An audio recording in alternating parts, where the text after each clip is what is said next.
Okay, I'll tell you a bit about how the book started. Because I was fired for being a vegan, I took my employer to court for a couple of years, long litigation, and I won. The book is called Ethical Vegan: A Personal and Political Journey to Change the World. And some people thought that I have invented this word, ethical vegan. It's a combination of three stories, really.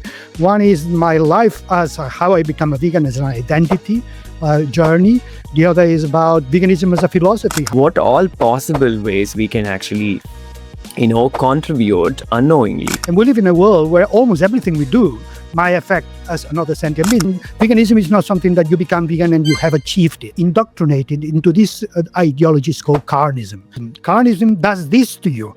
So when you teach children we are superior and the ones that don't look like you are inferior and they don't feel anything and you can exploit them. Honored to have you and talk about your book, and I would recommend. Hello everyone, welcome to another episode of Kefala with Naga.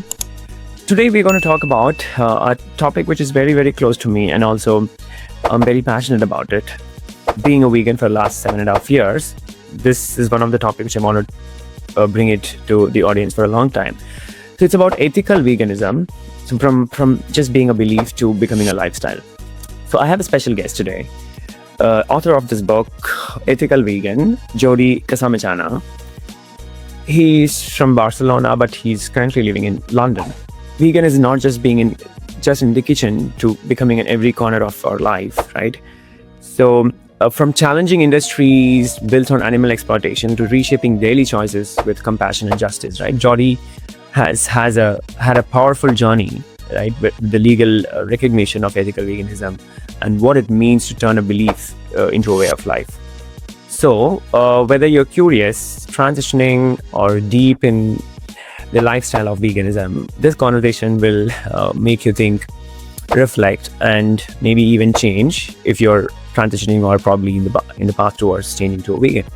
So without further ado, let's welcome our guest and dive deep into the session. I'm thrilled to have you today to my podcast and talk about your passionate topic on ethical vegan. And I have your book with me. Before I deep dive into this research and so authentic book of yours, please give a brief introduction to our audience, right? And what you do and what has been your work.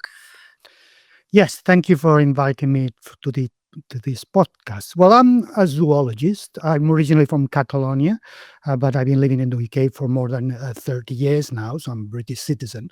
And I work all my life in animal protection in different roles, sometimes freelance, sometimes as an employee of a reputable animal protection organizations on general subjects, sometimes bullfighting, sometimes hunting, different issues, sometimes as an undercover investigator, as a head of policy, as a campaign. I cover a wide range over the decades. And at the moment, I have become a writer. You showed the book, and that book made me a writer because people like the way I write. And then I started to have clients. I'm a freelance writer at the moment who asked me to write about veganism and about animal protection. And I had enough clients to not need to do anything else. So that's what I do now. I have already written more than 2,000 blogs and articles on vegans and animal rights and news on these subjects in the last 3 or 4 years. So that's what I'm doing for living at this moment, which is just another form of activism. So I've done so many types of activism, and writing is just another one. So really, I haven't changed profession since I started. I've always been working for the animals in one way or another. Excellent. I know some of the work which people do are so authentic, right? I mean, you put your heart and soul and blood into it. So in your case, I've seen that. I mean, we have to start from your past. I mean, you've covered definitely in detail in terms of where you come from, the oppression, what you had in your childhood, and how you've taken that as a strength to actually build courage to move out and build your career, your research, and all sorts of animal activism you've been doing. So great. I mean, really a big salute to you, Jordi, and coming from a background where eating meat or animal cruelty is pretty common in the culture of West, and your research and when I looked at the book, you've thoroughly researched across different countries, and how the animal, I mean, the meat eating or I mean, consuming animal products has actually grown as an industry across different religions and different countries, and the depth of the research is so powerful. So I'm really honored to have you and talk about your book, and I would recommend uh, people who are passionate about animals and want to contribute something to the society and help stop the animal cruelty, or at least be part of the journey, please do order, and either whatever form and shape, physical or online, please read this gem. I would definitely encourage everyone to do that. So let's start with my I mean, I want to definitely I'm so deeply moved from the book, Jordi, definitely, right? Especially the first chapter is so powerful. Um, Talk about that. I think putting yourself in the book is one, and then the background of, not many people know about the Catalonian, the background, and where you come from, and how the oppression has been, and the research of taking wasp. So yes, I think talk about that. I mean, through your journey, and I want to definitely. I know that you became vegan in 2008, No, 2002. 2002. Wow. Yeah. So it's 20 plus years, and Yeah. I please talk about that, Jordi. I mean, for before we go into any further questions, I want to talk about your journey into veganism, and your passion for the animals, and your childhood, right? So for people to know about, not many people would definitely have an understanding, somewhere you come from Barcelona to where you are now. Go ahead. Okay, I'll tell you a bit about how the book started, because most people these days knows me because I was the person in the UK who managed to secure the legal protection of ethical vegans from discrimination, harassment, and victimization. That's because I was fired for being a vegan. I took my employer to court for a couple of years, long litigation, and I won. And because of that, they incorporated veganism as a protected philosophical belief, what in American they call it a protected class, under the Equality Act 2010. And what happens is, after this success that was publicized all over the world, because the UK is the only jurisdiction in the world where that protection has been achieved. So a publisher approached me and said, "You need to write a book about this because it's an interesting story." I said, "Fine, but I also want to write a book about all the other books I wanted to read about veganism and I could not find. I wanted to read a book about the types of vegans they are, the anthropology of the vegan kind, I call it in the chapter of the book. And I could not find it. So I want to write about that. And I want to write about the history of veganism, all where it comes from, which countries, how it evolved. And I want to talk about all these things." And I said, "Can I just put it all together?" And the publisher said, "Yes, fine." And so the book is a combination of three stories, really. One is my life as how I become a vegan as an identity journey. The other is about veganism as a philosophy, how it became and how it becomes this ethical principle that we follow and might save the world. And the other is my legal case, how it started and how it ended. And I intertwine all these stories so to force the reader to have to go through all of them and not Yes. choose the one they want. So you read in one, then it stops and it continues with the other. You never know when it's going to continue. It's done on purpose, just to force the reader that might be only interested in my legal case to learn about the history, etc. But yeah, one of them is my history as a person, my identity. And I was born in Catalonia under a regime, a fascist regime at the time in the 60s, of a general called Franco, a Spanish general. Catalonia is one of those nations within nations. So we speak Catalan, we have a different language. Currently, legally, is within Spain, but we never accepted that. We always wanted to be independent from centuries and centuries. And there was times that we were more oppressed than others. And when I was born, there was a fascist Spanish dictatorship over all the Spaniards, and they were oppressing. This dictatorship was strongly oppressed the Catalan culture. So I grew up under this sense of oppression, which I think helped me to become a vegan later on in life, because I understood what being oppressed means. And that's what happens when you become a vegan. You often open your eyes towards somebody else who's oppressed or is suffering, that you're at to that point you didn't see it, you didn't notice it, and then suddenly you see it. And of course, there's an empathy there. And the closer that experience is of something that you have experienced yourself, the more you will understand what's going on. So anybody who's been oppressed for one reason or another, political, for gender reasons, for sexual orientation, for whatever it is, it's more likely to empathize with other oppressed people or creatures that might be oppressed for those reasons, but they suffer in the same way. And I think that influenced my development later on. I didn't become vegan straight away. I became basically a zoologist because I was so upset with the humanity that has been surrounded to such an oppressive regime that I prefer to be closer to animals than to humans. And then when I started working as a zoologist, I decided that I would do my PhD on wasps, social wasps. And through my first encounters with social wasps, I suddenly realized, wow, these animals are actually much more closer to us than we think. Everybody hates them, everybody wants to kill them, and yet they are clever, they're able to judge me properly. And I decided I would become then an animal protectionist, not just a scientist that studies them, but somebody that protects them. That led me eventually to emigrate away from Catalonia into the UK, where I live now. And at one point through that journey, I challenged all my contradictions, trying to help one animal and yet eating another, trying to help another animal and yet wearing another, that I decided to confront these contradictions, and then I removed them all and become an ethical vegan in 2002.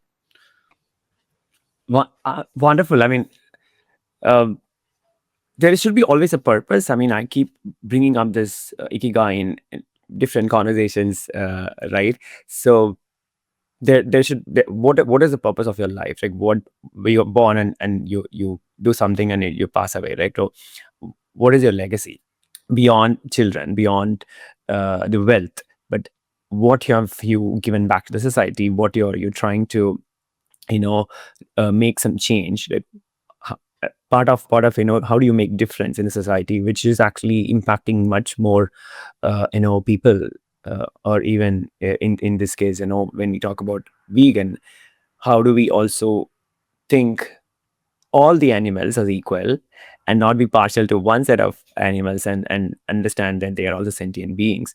So I mean, when I see such people, I'm deeply connected or moved. You are fighting for a purpose, and there are a lot of, I mean, you talked about one of the legal the litigation which you actually won, but I think when I looked at the book, the first topic I think you're making it's more of a suspense in the pension fund. I mean, it opened up a new way for me to even think about, right, what all possible ways we can actually contribute unknowingly to actually something which is actually harming animals, while you think that you are trying to live a life which is more on compassionate ground and trying to help as much possible not to hurt animals or any sentient beings for that matter. But this is an unconscious, and nobody would have thought about it. But how did that spark come for you, Jordi? I mean, I'm definitely amazed by your determination, and kudos to you on taking that up and writing it, and talk about that, please. Because not many people would really think on that front, like how you have thought about way back, something like that. Yeah. Go ahead. I want to hear from you more than Sure. me. So, well, what happens is when you've been vegan for a while, like myself, your identity become everything of yourself. So any choice you make in veganism compared with other type of identities is influenced by whether that choice would affect negatively another sentient being. And we live in a world where almost everything we do might affect as another sentient being. Therefore, we can't just have this identity in weekends or in the evenings. We have to manifest it 24 hours, every single choice, because there's always going to be a choice that is more vegan friendly than another. So therefore, at one point, it becomes so entrenched in my way of being that I don't even notice when the kind of mental process I I go through for make the right decision if anything else, every single thing. But the book obviously started because my legal case. My legal case started because the pension fund. You mentioned this. So basically, I joined an organization, an animal protection organization, as a head of policy and research. And in the UK, when you join any organization, you are auto-enrolled into pension fund chosen by the employer. Which kicks in 3 months after the beginning of employment. So I joined in. I thought, well, now I'm going to be auto-enrolling on pension fund. And then 3 months, I received an email saying, well, okay, you've been auto-enrolled. Now, anybody would just close that email, said fine. But a vegan would always check, will always find out whether whatever you do is not contributing to animal exploitation, or whether there's an option you can choose. Sometimes there isn't an option, but if there is, whether you should move to that option.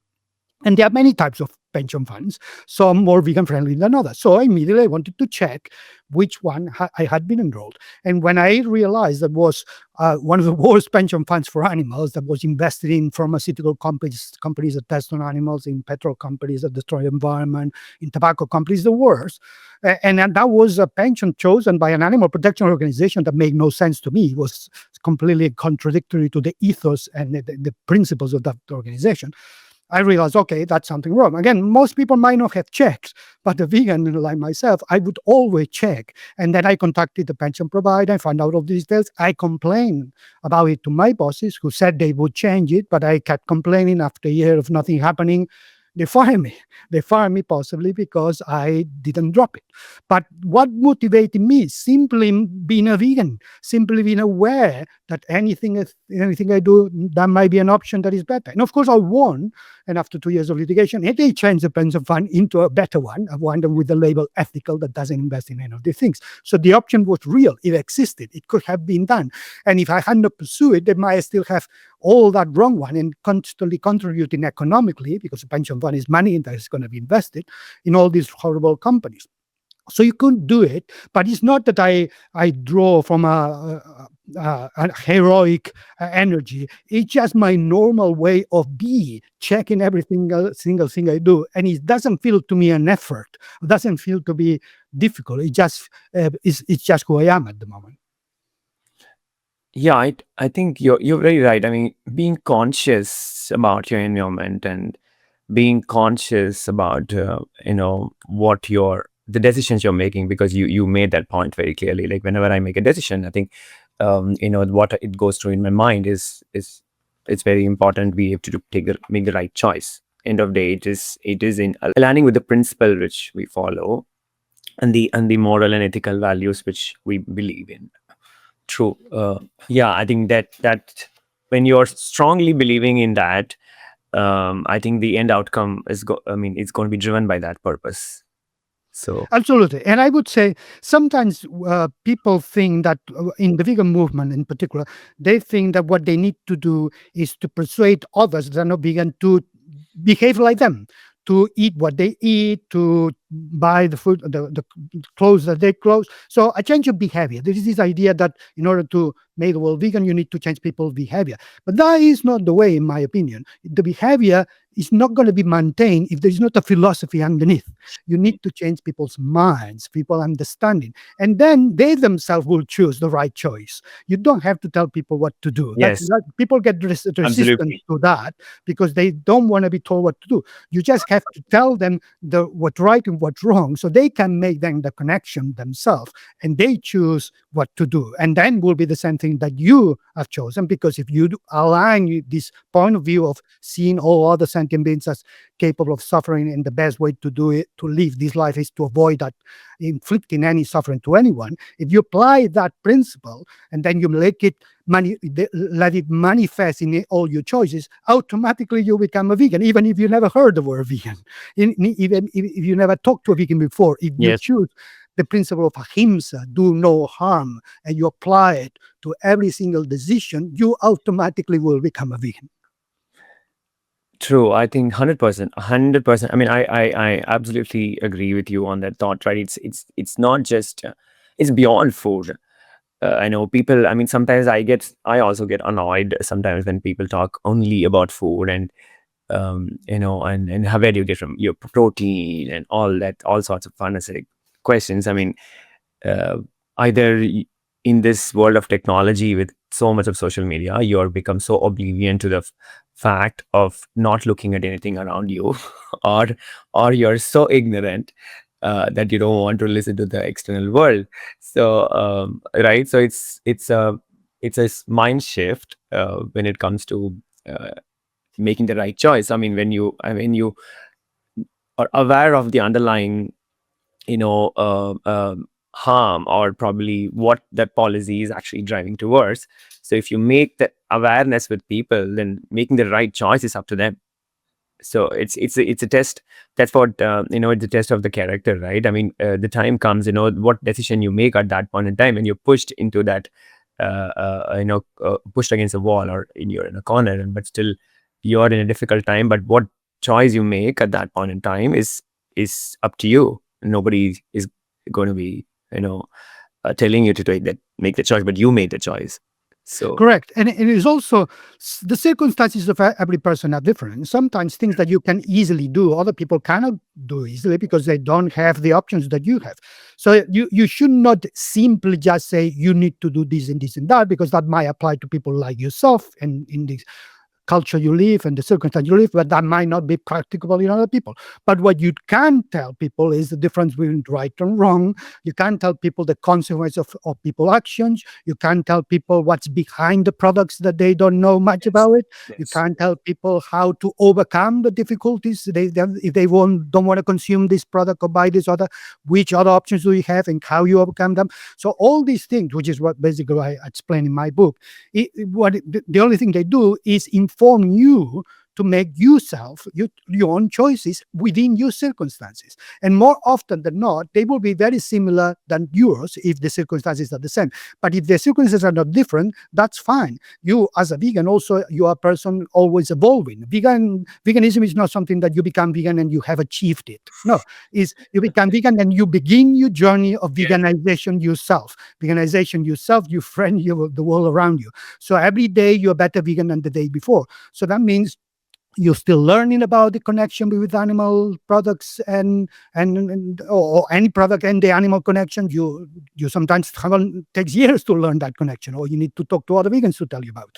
You're still learning about how to communicate better veganism. You're still learning how to get rid of your cognitive dissonances, because even if you become vegan, you still have some cognitive dissonances and contradictions in yourself.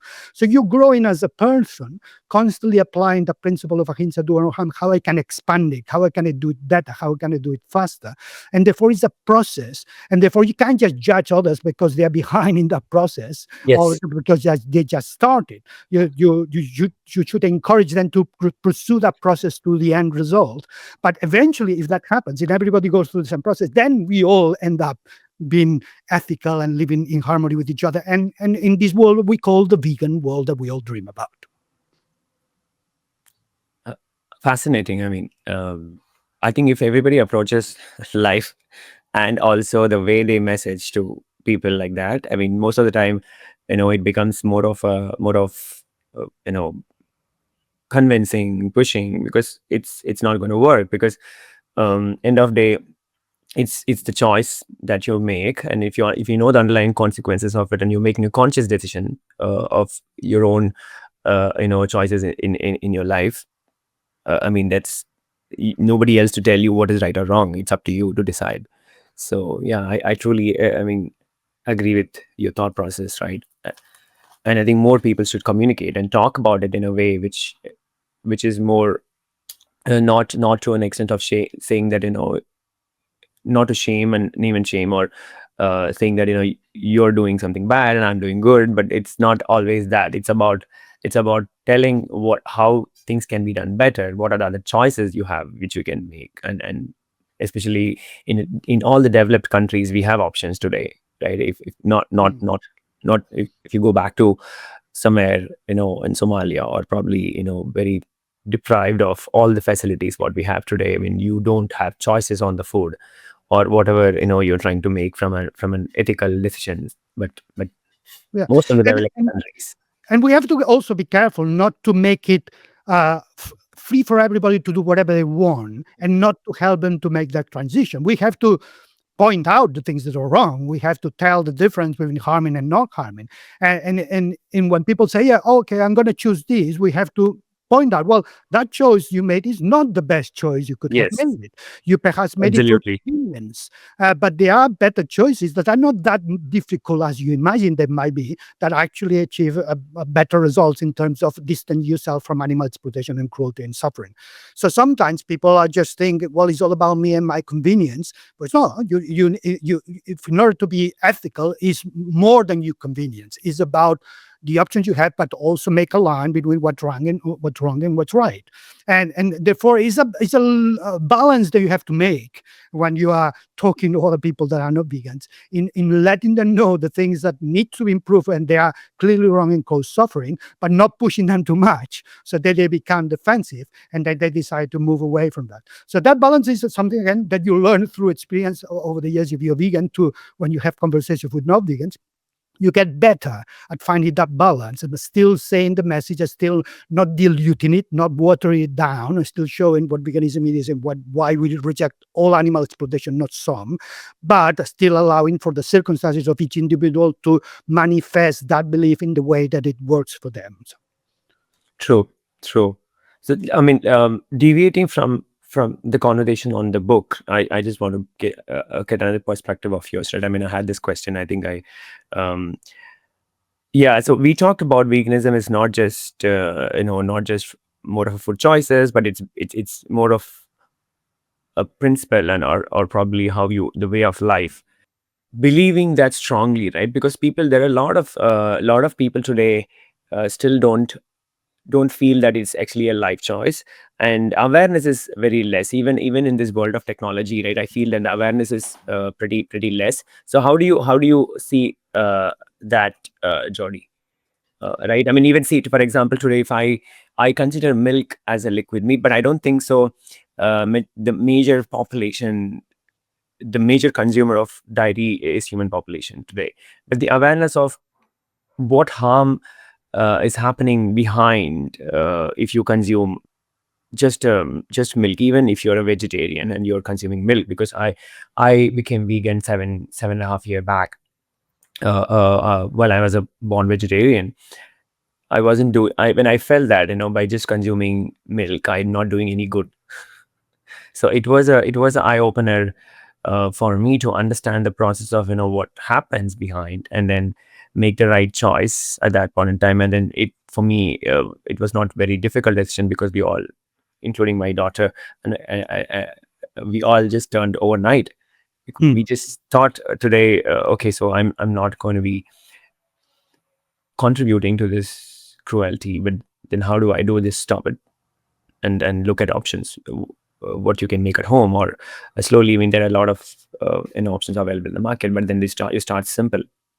So, but as simple as that, right? What I don't see that awareness is there. What do you see from that aspect, right? I want to hear your perspective on it, because it's how do you think people react to you when you talk about such? well, is an issue of perception. Essentially, it's an issue of perception.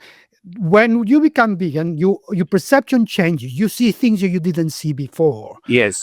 But if you talk to a non-vegan, you can easily remember how you were seeing things before you were vegan. That are probably the same way that these other people you're talking to see them, because we all been indoctrinated into this ideology called Carnism. That's the word has been used in the last few years, which I think is an interesting word, which is this ideology, prevailing ideology that is everywhere in all cultures for generations. Our parents were indoctrinated, their parents, their grandparents, for millennia, really. That basically tell us that animals don't suffer, that they are objects, they are commodities, that we can exploit it, all these sort of things that are common, this perception, are taught in the schools, not in a lesson with the title Carnism, but embedded in every single lesson in all levels. And your friends and your parents and your family all teach the same narrative of we are superior and we can exploit everyone. That at one point or another, you stop seeing the animals as beings. You start seeing the suffering as suffering. You don't perceive it. So your perception has been changed. And what vegans do is they remove that indoctrination. Carnism could be called the opposite of veganism, or veganism the opposite of carnism. Veganism is the one that says, yeah, animals do suffer, animals are sentient beings, animals do matter, animals should not be exploited because they are harmed. But then you have to show that. And at the beginning, people don't see it. But when you show it, when you use your skills to show different ways of communicate, you show the image they've never seen before, you show the information they didn't know before. And sometimes there's a barrier, they don't want to listen to it. But if you consistently show it in a non-as indirect way without exaggerating, show it as it is, at one point people will see it, because the indoctrination was something that happened from childhood, but they were not born like this. Anybody had the capacity to understand suffering just by looking at it, but that capacity was eliminated through the indoctrination. But you can reprogram, let's put it this way, reprogram the person back to who they are, and then they start seeing what you now see and then you didn't see before you were vegan. And when then they see it, then you don't need to do anything else. Then they already then will move into changing the behavior and the lifestyle. So basically, veganism is a philosophy that allows you to get rid of this indoctrination that we always had. And sometimes you become vegan and you still have relics of that indoctrination. And then you need to get rid of them over the years. As I was saying, is a process, because you've been indoctrinated for many years by many people. So it's not that easy to get rid of it. So sometimes you think you're already free. That would be like a vegetarian saying, I'm already free. And then it is the cow. And then, okay, I'm going to stop eating dairy products. But do you still eat honey? Oh, because you haven't seen the supplement to be. Okay, I'm going to stop eating honey. Or you still use clothes that have some thing that comes from a crushed insect. So they need to open the eyes of people and realize that Ahimsa applies to everyone, human beings and insects. And do no harm means do no harm to whom? To whoever might be harmed, regardless of the species, gender, whatever. So anything that can be harmed, if you try to live your life avoiding that harm, then you live in the spirit of Ahimsa. And veganism is just a modern secular manifestation of Ahimsa. I think you're right. I think Ahimsa, if I look at it in your book, I mean, I was so fascinated, or even, the kind of research you've done on different religion, especially talking about that. I know you've gone from north to east to south to west, so all over the world you've covered. You probably talk to different people on the religion and try to read books, and I think the amount of I was so happy to see being from India, the kind of research you have done on the Indian religion, and then about Buddhism, and the mention of Ashoka. So maybe talk about how did you gather all that information, right? I think I did you know see the transition of how people have been.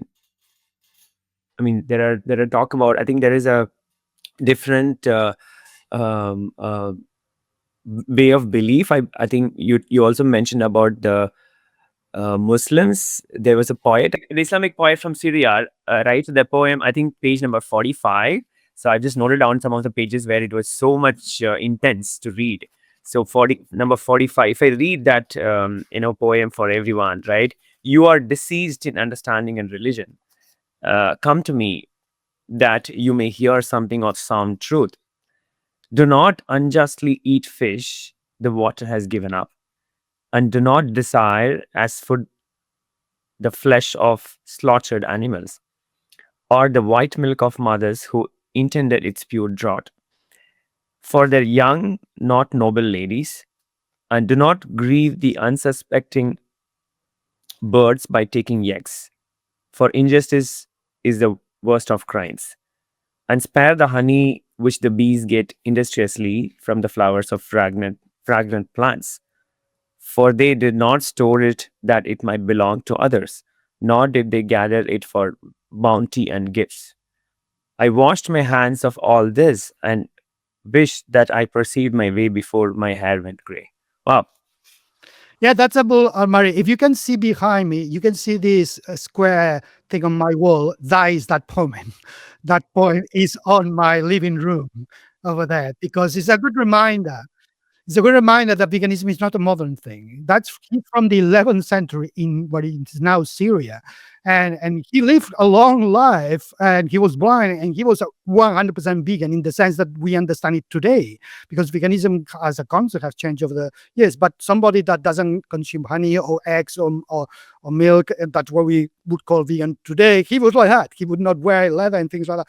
So therefore, veganism has been everywhere. And the book, my Yeah. research, I mean, my the book, point was Ashoka to Buddha yeah. and to Syria. So, I mean, how did you connect the dots? I mean, how did you talk about your research? I mean, this is, and you probably would have felt deeply moved with a lot of information you've gathered, from your conversations and research, right? So, Right. I mean, I already knew quite a lot of things before I wrote the book, but the part that I didn't know that much was the history. So the one that I enjoyed the most researching for the book was the history, because I was constantly learning more things. I knew that veganism, the word vegan was created in 1944 by the Vegan Society when it was created. It was a splinter group from the Vegetarian Society. And some people still think that veganism was created then, just in the 40s. But no, that was just the latest name put to a concept that has evolved from millennia in different parts of the world. And that what I discovered that didn't come from one particular place or one particular person. It was a spontaneous idea that was manifested in the Orient by the Taoists a little bit. They didn't call it veganism. They didn't go as far as we go. But the idea of doing no harm and change your behavior and the way you eat to prevent that started there. The Essenes in the Middle East, which were a Jewish sect, and then later on, even the Christianity, the Nazarenes and the Ebionites, groups of Christians that they believed that Jesus was a vegetarian, and then all these were changed later on, but they still exist, some of them. And yeah, in what we call India today, we have the Jains, of course, and we have the Buddhists, and we have the Ajivikas that don't exist anymore, but they existed at the time, and they migrated to other places. So you see it really everywhere. And why is this concept? Well, the first time that somebody gave it a word was the Jains millennia ago with the word Ahimsa. And then that was adopted by the Buddhists and others. That's why I use the word Ahimsa now, because it's the word that is older, that explains what veganism is. Doing no harm is a Sanskrit word that means do no harm, sometimes just called non-violence, but it's basically do no harm.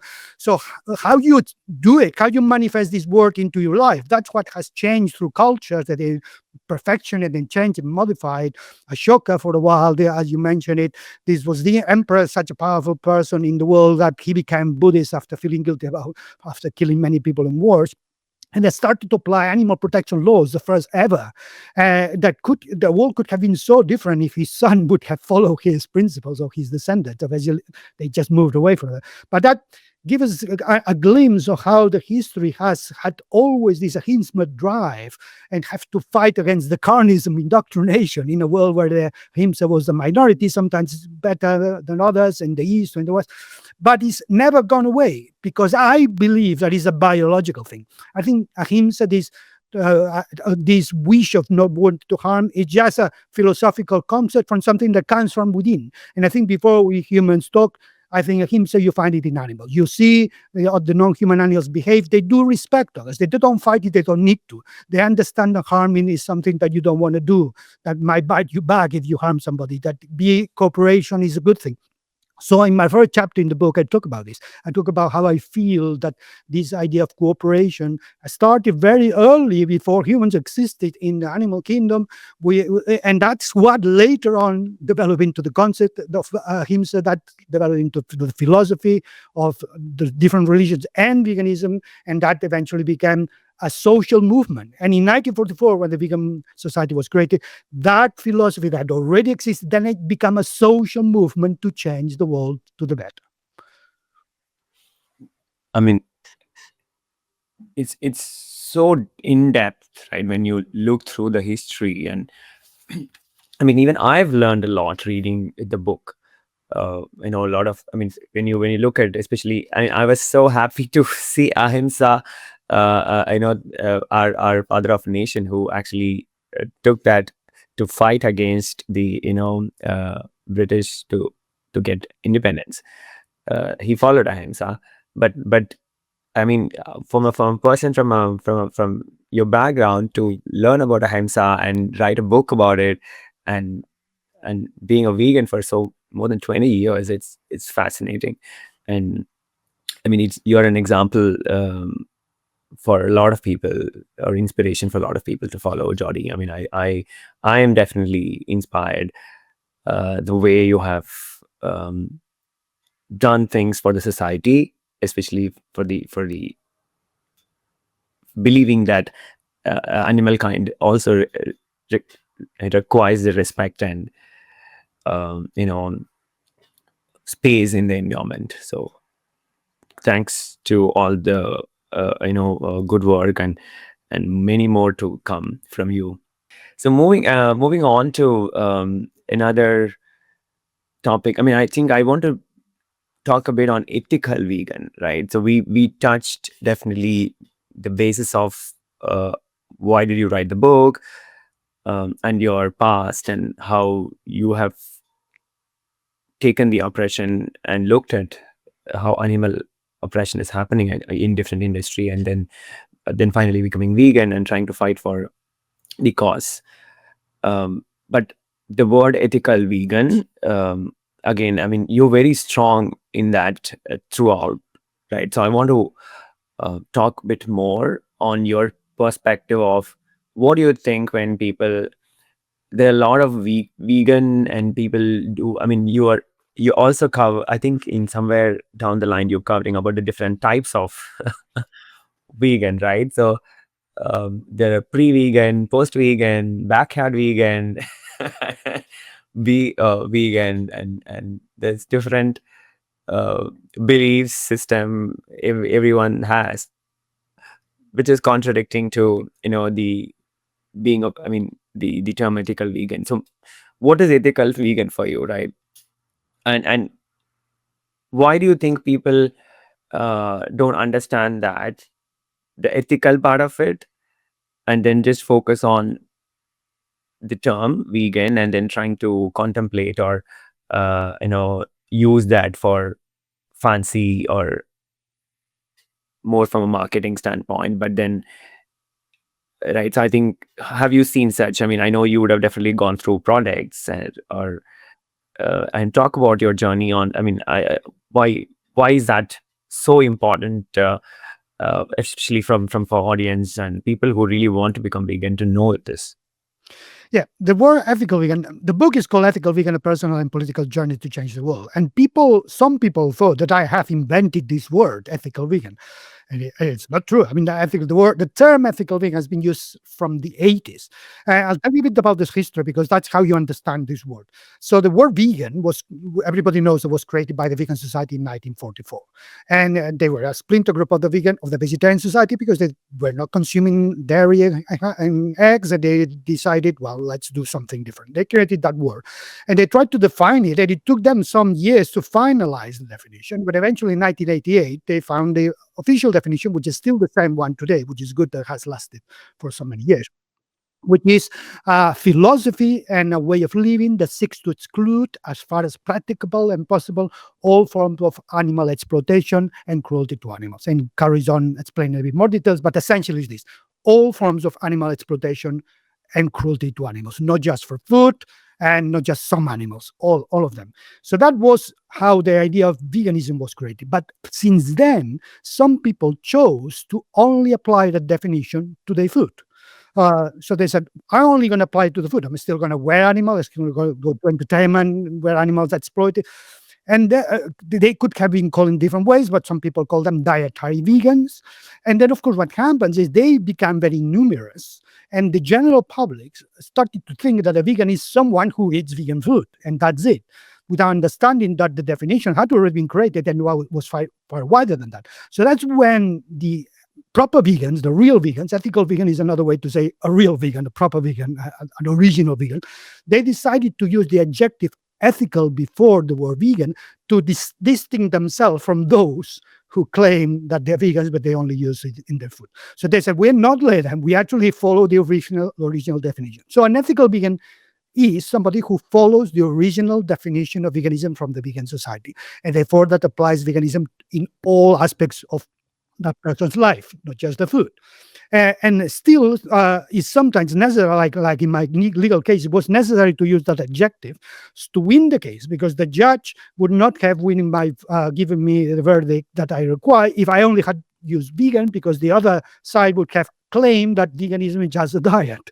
And they would have produced many vegans that claim themselves to be vegans and only for the diet. So I had to use the adjective to say, no, no, we're not talking about that. We're talking about those who follow the definition of veganism. So when I say veganism has been protected in the UK, only ethical veganism has been protected in the UK. So only following the definition of vegan society. If you only use the diet, then you're not protected. But if you follow the definition to the full, then you are. So basically, the word ethical vegan is a necessity, the word ethical, to make a distinction between original vegans that follow properly the definition and those that only use the term, but they don't go all the way through.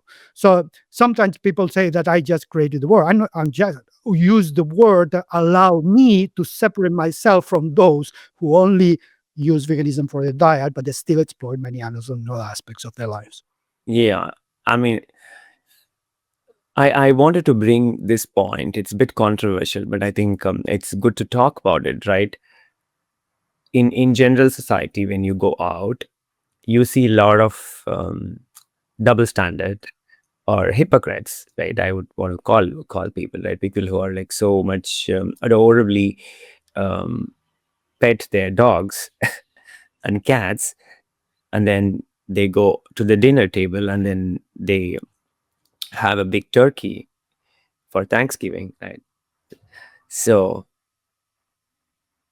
I'm still not able to understand the you know concept of being so partial to only dogs and cats, or probably some other few pets which you really want to pet.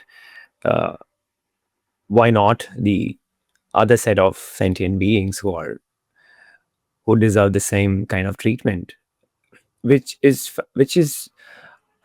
fascinating from a humankind, at least, especially when you look at from the lens of an ethical veganism, or not even I'm not even going into vegan or being ethical vegan, just more from a compassionate ground. If you look at it, right, I'm not able to understand that hip, hypocrisy. So I, what's your opinion on that? Well, it all comes from what I was saying earlier, the indoctrination of Carnism. Carnism does this to you. So when you teach children, we are superior, and the ones they don't look like you are inferior, and they don't feel anything, and you can exploit them, then it's up to the person to choose who are going to be those ones that are not like you. And don't remember, not that long ago, the British might have looked at the Indians as inferior. And not that long ago, the whites might have looked at the blacks or other people that are not black as inferior and treat them completely different than they would treat somebody else. So we're talking about the same phenomenon. The same indoctrination of superiority is the one that leads to racism, but also leads to speciesism, which is another way to say discrimination or looking down to ones that they are not like me. So to the other being not the ones like than me. Veganism is the opposite. But veganism is an anti-speciesist philosophy, one that fights against this looking at others as inferior. So for vegans, we all the same. We don't discriminate. Doesn't matter if it's a dog or a cat. So for vegans, it makes total sense not to eat a dog and not to eat a pig, because we see them all as deserving alive. For somebody that is a carnist, will have to make a distinction. I'm going to eat this. I'm going to wear that. I'm going to play with this. And that makes no sense from a logical point of view. But they don't follow any logic. They just follow an indoctrination that they receive from their parents and their teachers. So it's for us is to as a vegan is to remove that indoctrination, and then they will see the difference, so the similarities. Then they will see that makes no sense. So a lot of the work of vegan outreach, which is this communication towards non-vegans so they can realize that they can change, is just to show what pigs do. That is the same things that the dogs do. They play, both play. So it just keeps showing them in images that show first how they both suffer equally, also how they both enjoy life equally, how they both behave like you behave when you're happy or sad or anxious or hopeful, and then basically you level You put the humans no longer up there in the pedestal as superior. You move them down. You take the rest of the animals up until we all level. And then when we all level, we can see each other as brothers rather than as objects or commodities. And that's when we kind of start applying Ahimsa properly, in a non-discriminatory way, as opposed to just how some people call themselves animal lovers that only apply to their friends, their family, and their family dog, and nobody else. So you just need to move that barrier and expand Ahimsa, and not just stop with mammals, and not just stop with vertebrates. Go to insects too, and go beyond. There should never be a reason to say, I'm not going to span Ahimsa anymore. I want to leave someone out. Someone has to be suffering. No, you just keep pushing it. And what I discover, we many vegans have, is that if you do that, if you try to expand your Ahimsa scope further and further, nothing bad happens. The opposite. You still can live this life. You still can enjoy. You can still do the things that everybody does. There's not a sacrifice to be good. It's not a sacrifice to respect others. It's something that you should come natural to everyone. And because it does, when you feel that you're respecting others, that automatically make you feel better about yourself. And then you start to respect yourself too, because we often attack our bodies with the wrong food, attack our minds with our own ideas. And when you start to apply the right food and attitude to others, and then you apply that to you as well, that's the health part of veganism. That's why vegans are healthier. That's why vegans are mentally stable. Sometimes they have to go through a process of survive in a hostile world, but once you settle, once you've been vegan for a while, when you find a way to survive it, then you kind of a much more round person, because you're just working with nature, not against nature. True. I think I just remember this when you talk about being partial, and you're being taught from the child to have certain pet, or behave with certain animals that way, and then not behave with, don't think about them as sentient beings and probably eat. So there is, I think, the Carnism is very, very prevalent across the world. So I just remember, my daughter, she's 9-year-old, and then we were coming from a class, and then there is a board in the restaurant. It says Happy Lamb Pot. That's the name of the restaurant. And she asked me a question. She was like, I was so intense, and she said, if the lamb is in the pot, how it could be happy? Mm-hmm. So, but of course, she's young. She hasn't been indoctrinated as everybody else yet. So yeah, I'm so proud that she's thinking that way at that age, right? So where I think she can at least, when you go out and talk about it and spread that kind of awareness with her peers, and when she grows up, but the person who named would be somehow someone who is in a good mind, right? So it's and the people who go there, it's so emotional when you look at such names, and then there is, you treat it's such a hypocrisy in around the world, and then I don't think so. There's more and more communication and probably education, like people like you and me, and a lot of other people talking about it would bring some change. But I just want to bring that example, but it is difficult to digest, when you see such things openly and nobody cares. Yeah. If you think about it, if you look at the pig or a chicken, it's far easier to realize that they are sentient beings than to think that they are food. Yeah. To make that leap from that animal that walks like you, runs like you, moves like you, looks like you, to think that that's a piece of meat in a sandwich, that's such a big leap. And yet, that's what we teach children. So children is that, it looks like you, does everything like you, but in fact, this is a piece of sandwich. And of course, that's why veganism, once you show the reality, is not that difficult for people to change and understand it, because the Carnist indoctrination really goes so far in teaching things that are fake that they have nothing to do with the real world. Now, when you show a little bit of the real world, then it's easier to get rid of carnism. But of course, if everybody sings the same song, the same carnist song, your parents, your teachers, your friends, you still you believe it after a while. But you just need a little bit of truth, and then that little bit of truth will shine enough, and it will show itself such a truthful part of the world that then that's when you are interested about these things. Then when you look deep, and then is when you make the switch. Now you become a vegan. So becoming a vegan is not a difficult thing to do. Everybody can do it. We just need some time and the right information and the right support. But it's not an unsurmountable mental process that you have to do to look at an animal and think it suffers, or hear the screams of a horse, and then realizing that scream is not joy, it's pain. It is instinct. We already know this, but that instinct has been erased. We are blindsided by this Carnist indoctrination that it sells itself as the normality, but in fact is not normal at all. It's against everything in this planet. So when you say, I mean, when we talked about ethical veganism, right? I when we became vegan, I was explaining. My wife was the one who just said, yes, let's do it. And the next day, she was also, we just switched overnight. But then over the period process, we had to give up a lot of things. But especially when because I've been going through that for a while before I was consciously thinking about it. But then to explain a lot of things on the process, because they have not been thinking about that, at least especially my wife, she's just changed with me. So I'm so thankful, grateful to her for supporting and being there for so many years now. But through the process, we stopped going to zoo.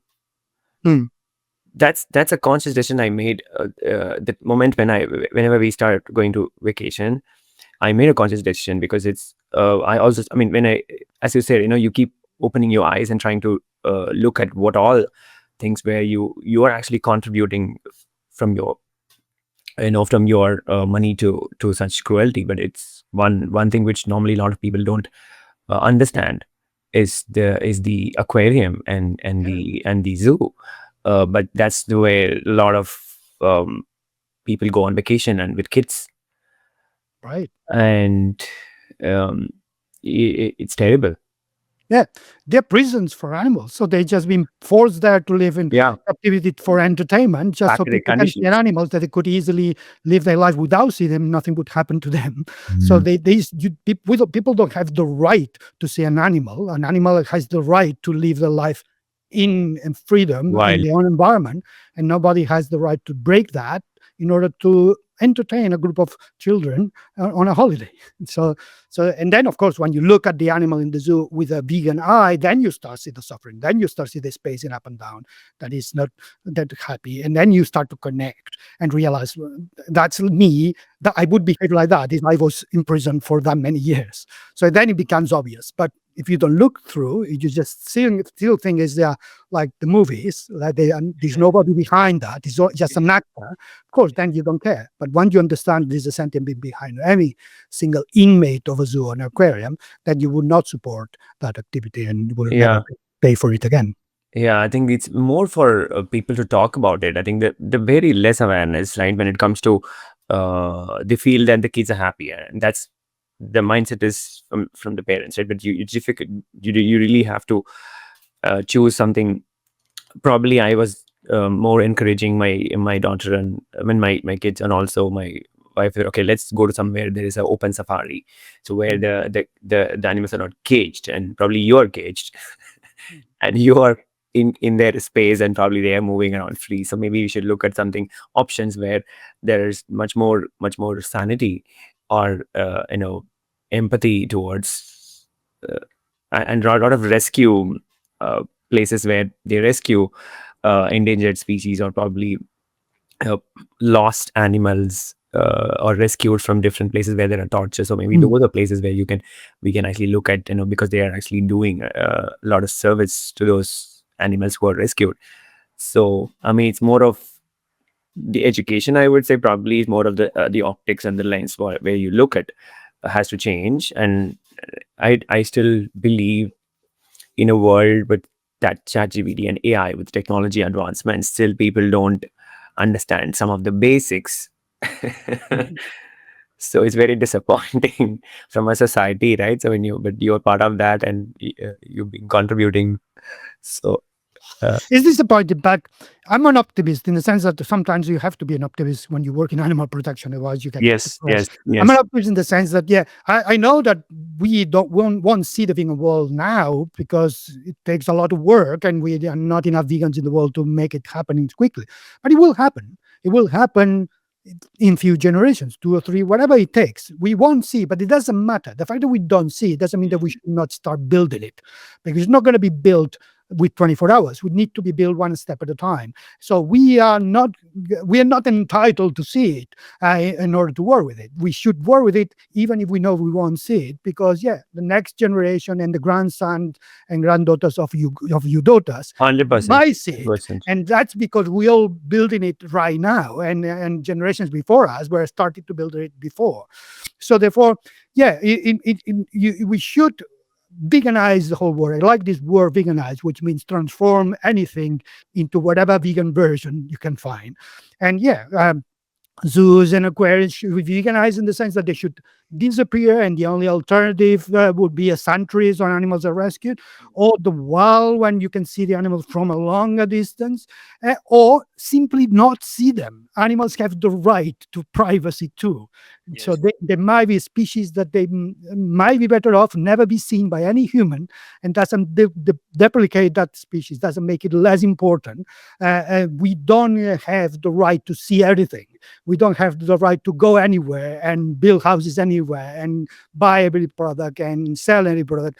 That fake freedom that we think that we require, that's not a right that we have in this world. The right of existence is more important. The right of liberty of each individual not be exploited and abused by others, that's more important than your right of seeing others or exploit others or use others.